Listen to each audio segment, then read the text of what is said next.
Awesome. There you go. Hi, Mary. How are you? I'm great. How are you? Wonderful, wonderful. I want to introduce you, give you the proper introduction. Everybody, for all the owners that are on here, this is Mary Daulong. She is the queen of compliance, the number one person to go. Uh, some great things that you should know about Mary. Number one is she was a practice owner. So she's been in the industry now doing compliance, helping other practice owners for, we'll just leave it at more than 4 decades. Thank you. Yep. Uh, she and her team with at BCMS, absolutely amazing. I just want to tell you, Mary and the BCMS team, they've been here to my office probably 4 or 5 years ago now. The amazing thing is that shortly thereafter, after Mary was here and retrained our staff, we were audited by Medicare. Not only did we survive the audit, but we actually got more money back from Medicare. It wasn't significant. There weren't lots of commas in it or anything like that, but we did really well with that audit. And I hear that very rarely, but I know that would have never happened if it weren't for Mary and the team at BCMS. So Mary, thank you so much for doing this and for My giving pleasure. expertise. Lauren, could you bring up Jody and Alicia? Yes, absolutely. Jody, I am promoting you now, and Alicia, there you are, promoting you as well. Congratulations on your promotion. Thank you. All right. There you go. Well, as you know, I'm Mary DeLong, and Alicia's our president, and Jody is our brand new, spanking new vice president of client compliance. And I wanted to introduce Jody because he started, we all had a hurricane down here in Houston. Jody started on Hurricane Day, and he also was here in Houston the next day helping us clean up, kind of not really clean up, but we deal with no internet, no power, all kinds of crazy things. What a way to start your time with BCMS. But Jody comes to us with incredible background expertise. He has about 15 years as a compliance director for a very large physical therapy company. And he also has been a private practice owner. So he brings reality to the picture, new reality. Mine is reality, but it's a little older. So we hope that this is going to really enhance the support we have for all of you who are our clients already. And I'd love to encourage those of you out there who don't know BCMS to spend some time and talk to Alicia and talk to Jody and let us help you comply. Thank you, Jody. Thank you, Alicia. I'm going to go ahead and share my screen because we have tight time frames. Okay, let's just make sure this is the right one.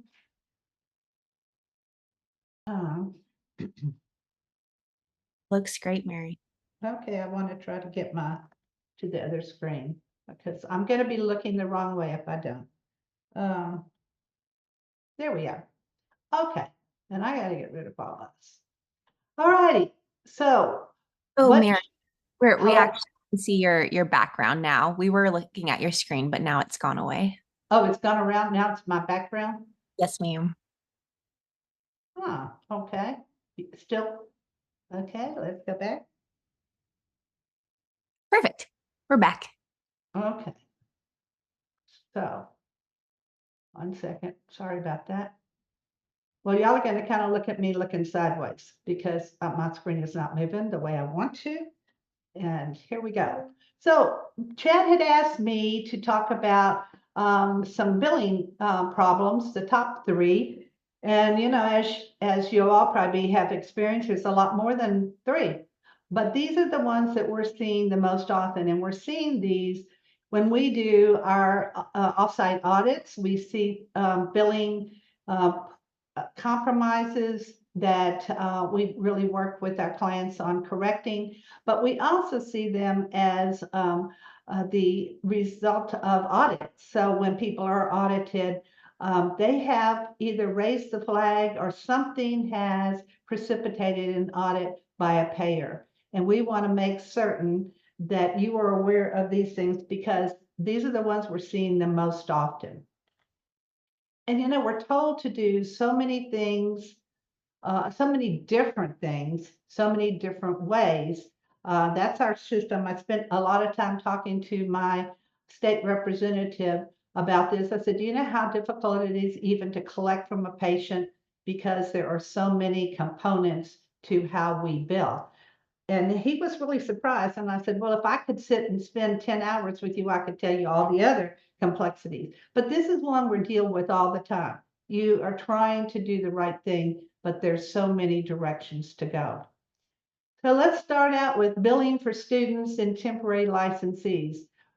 We get this question so much. We see issues there. And a lot of it, the conundrum is that, again, we have different bodies telling us to do different things, and you really don't know who has precedent over the other one. But for instance, our practice acts permit treatment, and I included billing because they don't address billing typically in a practice act, but that's assumed by students and temporary licensees as long as those individuals are on-site supervised by a licensed, by a therapist licensed in the state in which they're practicing. Then on the other hand, we have payers who do often permit treatment and billing by students, either by personal, which means with the student right there in their face, shadowing type of experience, or on-site supervision of a credentialed therapist. Now, you do have payers such as Medicare who do not allow treatment by temporary licensees. And I know everybody takes a gulp when we say that, but the reason is in the Code of Federal Regulations, it states that a therapist is a person that is actively and permanently licensed. And a temporary licensee does not fit that definition. So for Medicare patients, a temporary licensee may not render care to them. They can't act like a PTA. They could fulfill aid or tech duties, but again, those are not billable by Medicare. We do have some payers who do permit treatment and billing by a temporary licensee, and typically for those, it's under the on-site supervision of a credentialed therapist. So credentialed with that plan, under contract, with the group, something of that nature. So how do we deal with this? Well, first of all, we really need to have policies about how we're going to schedule students. And I'm talking about students right now because, well, I want to focus on that.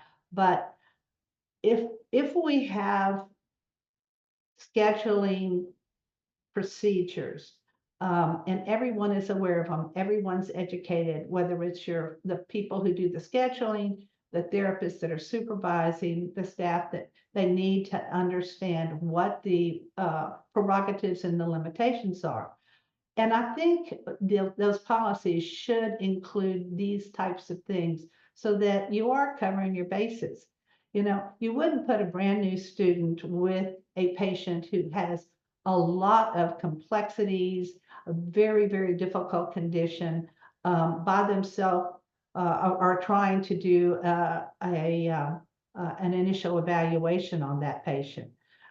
That's where they're going to get the guidance and the direct input and supervision of the supervising therapist. We have to look at our schedule and say, okay, so for Medicare, I have to be with them at all times. I cannot be doing something else. So I can't have another patient on my schedule.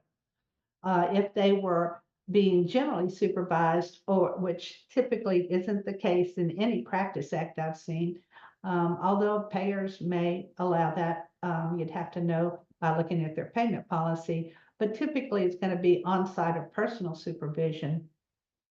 Is there a supervisor available? Is everybody booked to the nth degree? If that's the case, then those individuals, that student, could not be scheduled with the patient if it was Medicare. Look at again the competency of that. A brand new first affiliation student is going to need a lot more guidance than someone who's at the end of their affiliations and about ready to graduate. So we need to look at the competencies. That is it's an ethical requirement for treating the patient.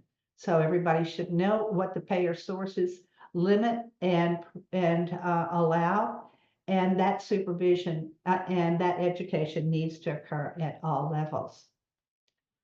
So let's look at students and possibly temporary licensee when general supervision is allowed.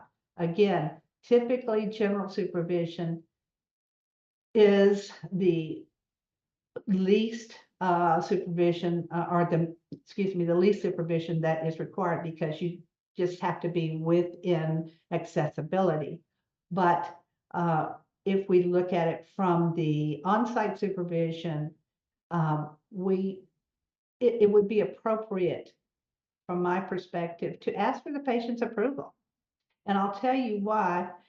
This just happened last week or the week before. My husband was seen by a therapist, evaluated, and the next visit, it wasn't the same therapist, and he was being treated and the treatment was going well. He was not told that this person was a student. Now, my husband is Medicare age and a Medicare beneficiary. So, he took a gasp because he's heard me talk about all this. And, that's the kind of situation where all of a sudden the students there, yes, it was an open gym and there was a therapist there on site, but this was not one-on-one. And initial evaluation obviously is a one-on-one situation. I believe that plans of care should be co-developed when you're working with the student, or at least approved as they get further along in their affiliation. Documentation should be reviewed daily, not after the fact. Some of the things that we run into is when people are audited and all of a sudden they ask for certain dates of service, and wow, the documentation is inadequate, or maybe sometimes not even there. So you want to make certain that documentation and billings reviewed daily. And, some practice acts require, if you are using a student or a temporary licensee, that there is interaction with the patient, or maybe even a treatment by the supervising therapist. So know your practice act, but it's a general courtesy for the patient to have interaction with the supervising therapist. When we're dealing with direct personal supervision, that's Medicare. Again, one-on-one with the student the entire time. No phone calls, no treating other patients, no interruptions because you need to go help with something. You need to be with that patient the entire time and with that student. Again, patient approval of treatment by student, plans of care co-developed, and documentation reviewed daily. So let's get to the hot topic, that billing and treatment by non-enrolled therapists. So when we talk about enrollment, that typically is Medicare.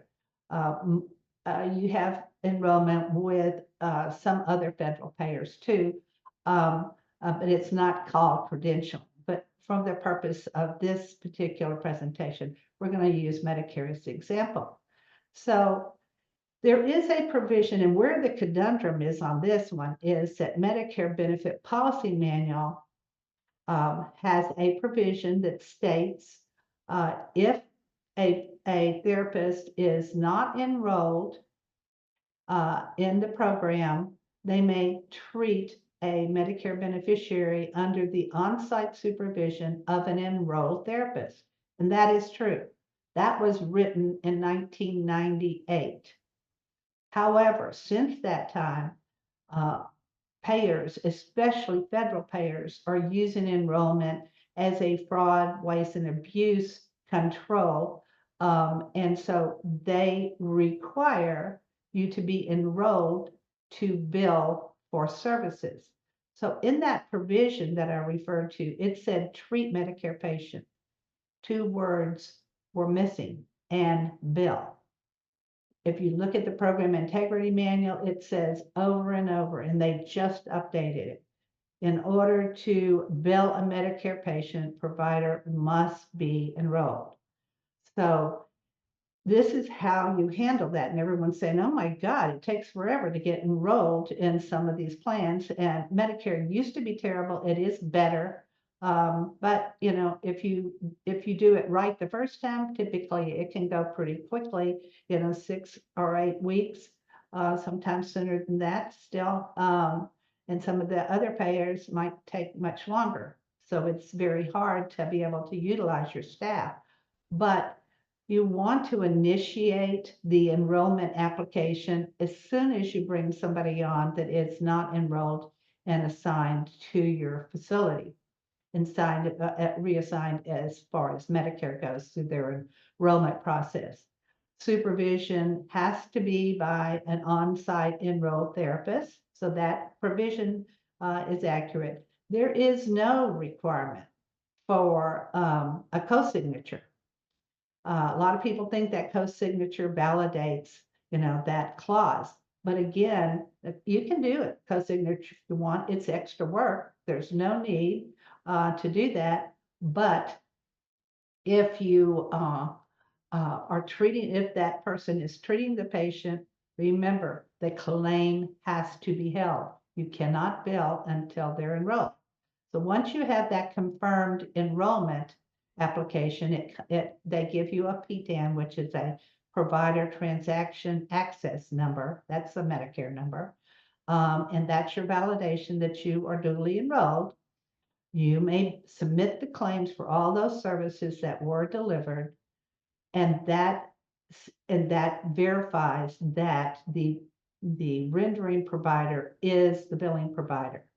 And I want to tell those of you who go, oh, I don't mind you using my NPI number. We can bill, I'll co-sign, I'll do whatever because we need the help.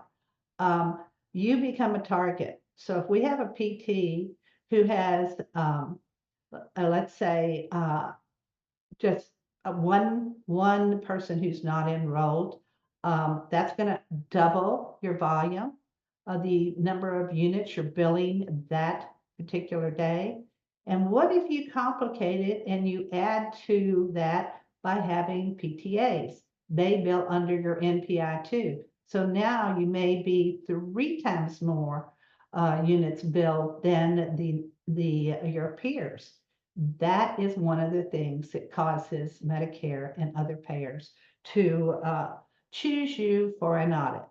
Now, Medicaid has its own policies. We do not do Medicaid consultation or payment intervention, but I will tell you that my experience is that they are typically as stringent, and in some cases, more stringent than Medicare. When we have billing and treatment by non-credentials, so we're not talking about non-federal payers, it's going to be dictated by their payment and coverage policies. And what does that mean? And I know you're going to hate me, and I'm going to cover my face and say, I'm sorry, but you have to do that legwork. You have to dig into those particular payers' policies and determine if they allow for treatment when the therapist treatment and or billing by therapists who are not credentialed. I know there are many payers who do not allow it. Remember, Medicare Advantage doesn't necessarily follow Medicare policies on this. So again, you want to look at each one of those plans. And if you have commercial payers, PPOs, and whatever, you're going to have to look at those plans. If you do workers' comp, disability, third-party accidents, they typically have no credentialing requirements. So at least that's something that you don't have to look up. So let's talk about one-on-one.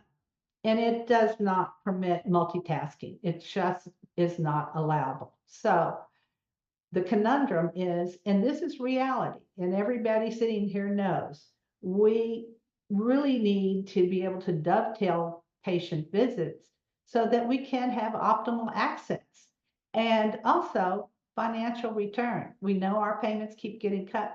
We need to be able to do that. So, but it's in contradiction to one-on-one because one-on-one requires constant contact with the patient. So though that's that conundrum we have to deal with. Again, I'm going to go back to we need to have education, and the education for your staff should be at regarding definitions of the CPT code, what constant contact or supervision of the particular activity is, not by supervising staff, and the proper use of what I call bridging codes. So it would behoove you to develop schedule scenarios with and without group. And I know, don't go, oh, I don't want to use group because it's going to put me on the radar. Well, actually, that is not accurate, but doing group and coding it correctly and meeting all the requirements is what will keep you out of any hot water. And develop schedule scenarios for optimizing utilization of supervised modalities. Again, there are going to be a lot of people who say that we don't believe in modalities. Okay, if you don't, that's fine. That's not an option for you. But if you do, you might look at how you could precede or start a treatment with a supervised modality and you have another patient at the same time, because supervised modalities do not compromise one-on-one activities. Right after this session, I'm getting ready. I'm doing a billing and coding webinar for another group, and we're talking about that. And we're going to be looking at what the codes are, what are constant contact, what are supervised modalities, and one-on-one as well. So I've done this a million times for breakthrough. We do it pieces at a time. So if you ever want information about that, we're available.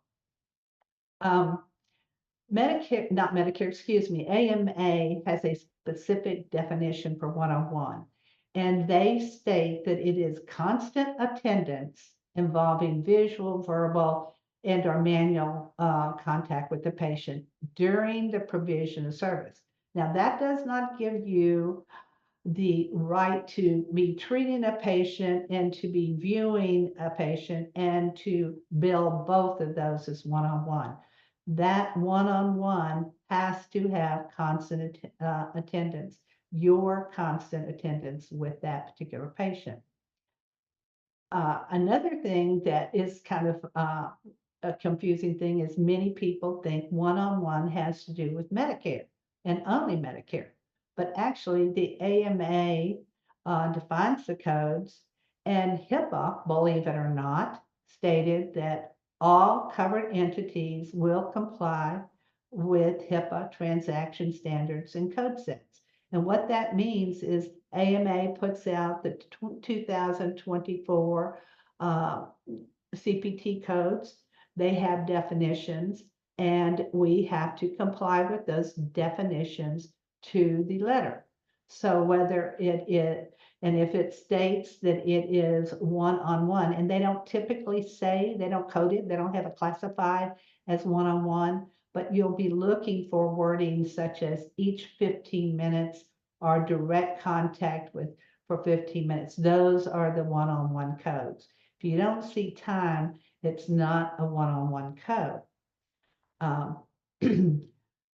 Supervised modalities, as I mentioned, are not timed for billing purposes. Now, obviously, they would be for total visit time or in and out time. You would include those.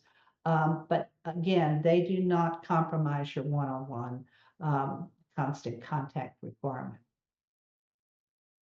Group therapy does facilitate multitasking because you can be treating two patients at one time in the same period of time.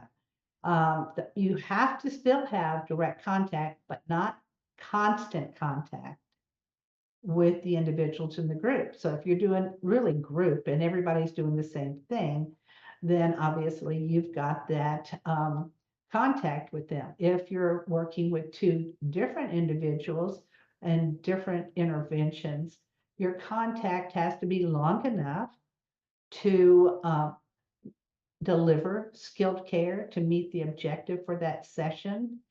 And documentation of that is so critical, because just sitting there and putting two people on a treadmill and letting them walk is not skilled.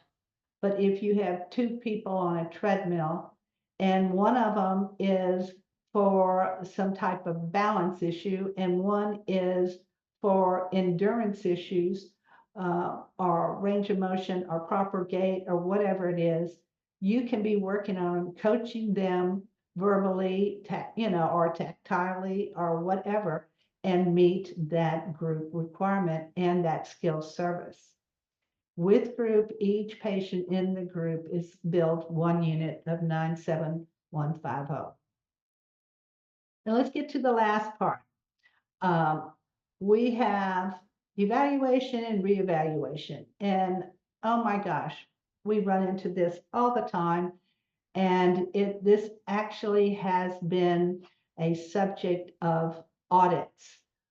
In 2022, we couldn't figure it out. We started having clients call and say, I'm getting audited for the evaluation date of a patient.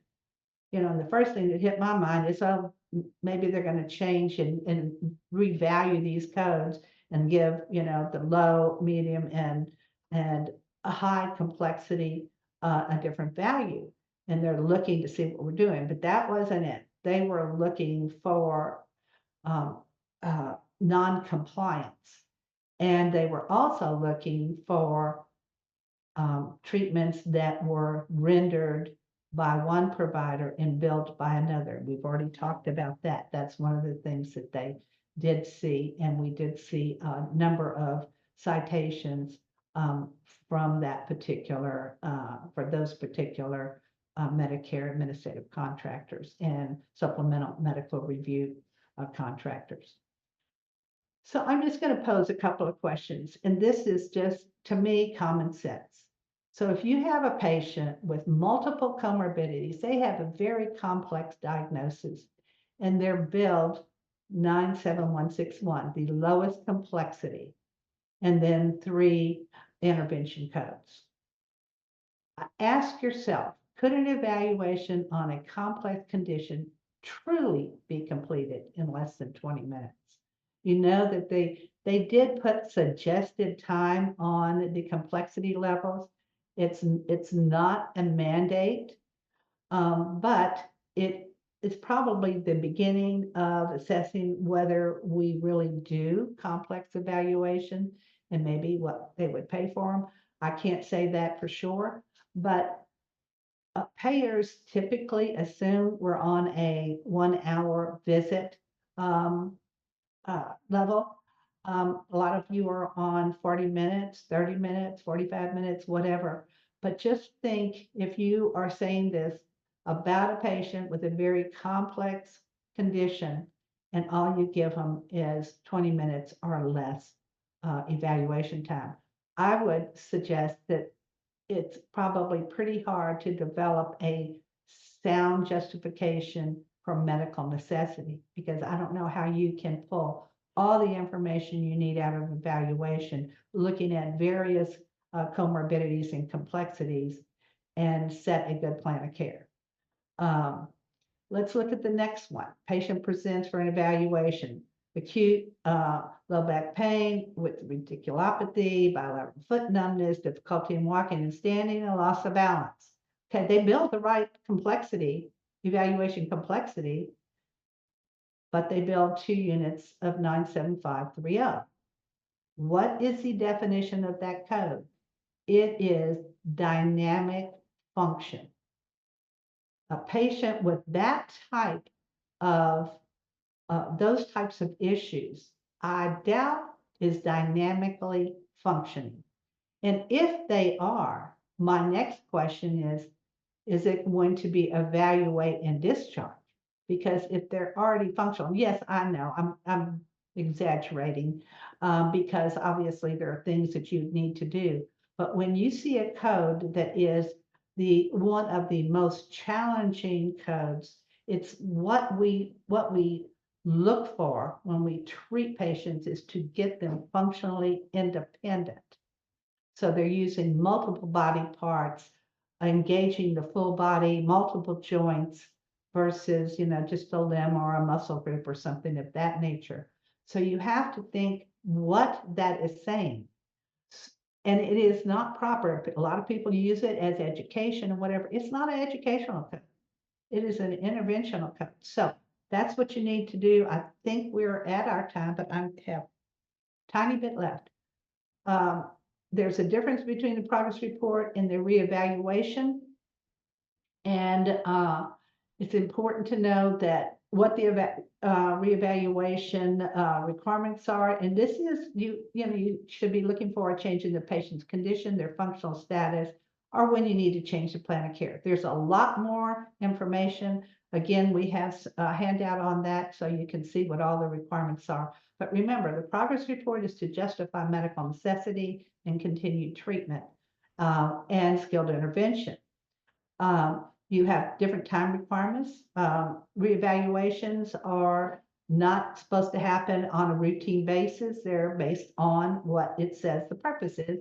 Progress reports are every 10 visits or sooner.